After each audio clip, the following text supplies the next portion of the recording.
The wind howled across the marble steps of the Capitol as dusk bled into the sky like bruises on a nation's skin. Cameras clicked like metronomes in a chaotic rhythm, their flashes popping in staccato bursts as reporters gathered, their breaths fogging the early October chill. It wasn't just another DC evening. Something electric buzzed in the air, something rare. It was the kind of tension that made your palms sweat and your chest tighten, as if history itself was waiting to inhale. On the Senate lawn, a podium had been erected, hastily polished wood, a deep cherry finish, flanked by twin American flags fluttering with proud unrest. Standing behind it, gripping the edges with a force that turned his knuckles white, was Senator John Neely Kennedy of Louisiana. The old-school Southern charm he was known for had been replaced with something sterner, more calculated. His steel eyes scanned the crowd, and then the lens, like a man preparing to fire a final shot in a long war. "Miss Ocasio-Cortez," he said, slowly, his southern drawl deliberate, "I am challenging you to a national debate. $10 million to the charity of the winner's choice." No scripts, no moderators, just ideas. Gasps echoed.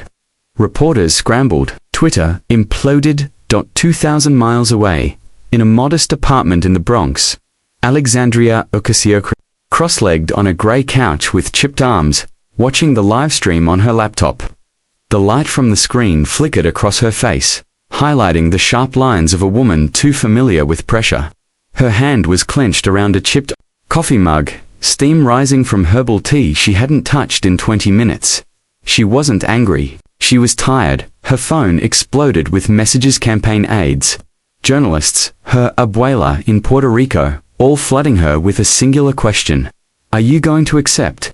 Behind her, the sound of a subway train echoed like a challenge from the city itself.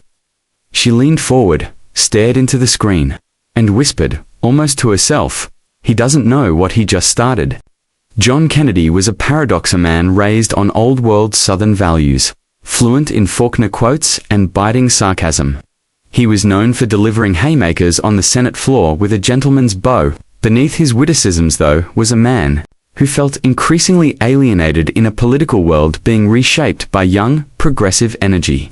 For months, he'd been watching the likes of AOC dominate headlines, rally Gen Z on TikTok, and inject phrases like climate justice and prison abolition into the American vernacular. It infuriated him. Not because he didn't believe in passion, but because he believed passion without tradition was like fire without a hearth, dangerous, reckless, and unmoored. But this wasn't just politics for John, it was legacy. His wife, Eleanor, had been diagnosed with early-onset Alzheimer's last spring.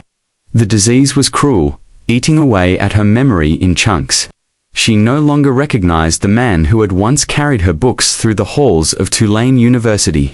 He had promised her once that he would leave politics and spend their final years together. But now, with her fading and his purpose unclear, this debate felt like a swan song, way to leave a mark deeper than any bill or speech ever could. AOC's team gathered in her apartment that night.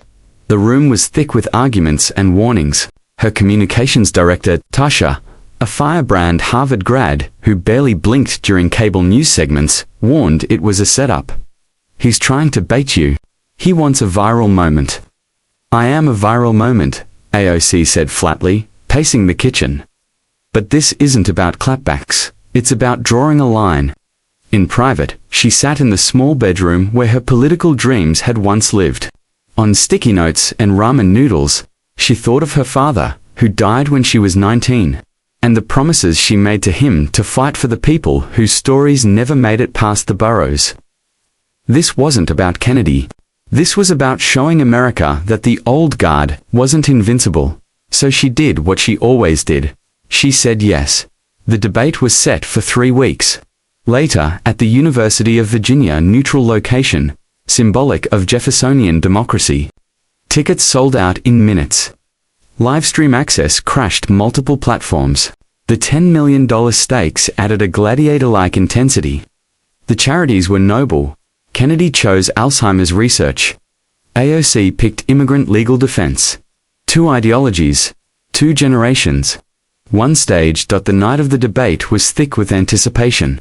A cold drizzle tapped the lecture hall's glass dome, like a warning from above.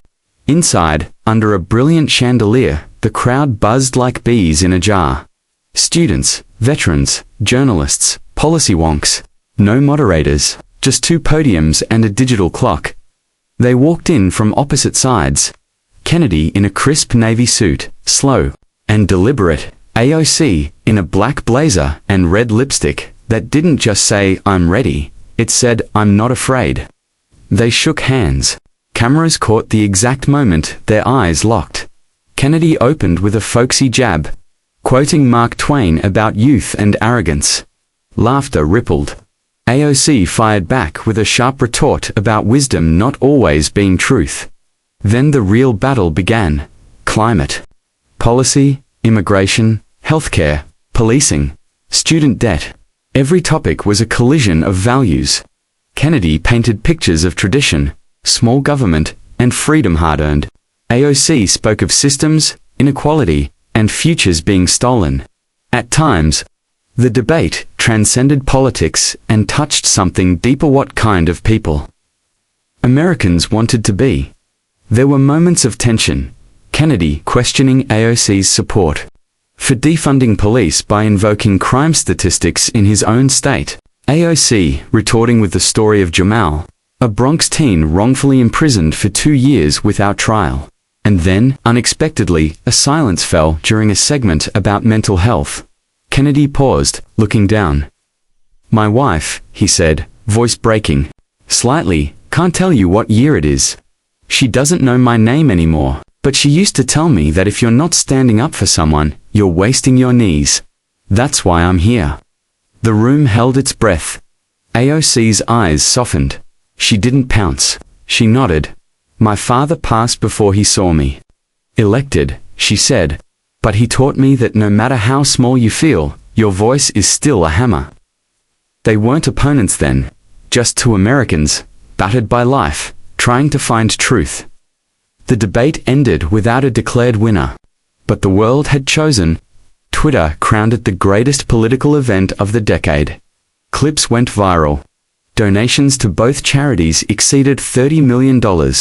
And for the first time in months, Americans argued about policy, not scandals. 2. Subplots emerged in the aftermath.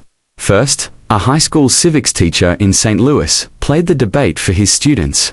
Inspired, one of them, an undocumented teen named Lucia, started a debate club that would later go national, giving voice to thousands of kids like her. Second, Kennedy's moment of vulnerability led to a bipartisan bill that increased funding for Alzheimer's care and research. AOC co-sponsored it. When it passed, they stood side by side on the Senate floor. Later that year, Eleanor Kennedy passed away. At her funeral, AOC sent white roses and a handwritten note. "Your hammer echoed." In the end, the challenge wasn't about winning. It was about choosing courage over comfort. About meeting across the chasm and speaking, not shouting. About remembering that even as storms rage, there is always, always a way to build a bridge. And that, sometimes, the most viral thing in the world, is a moment of grace.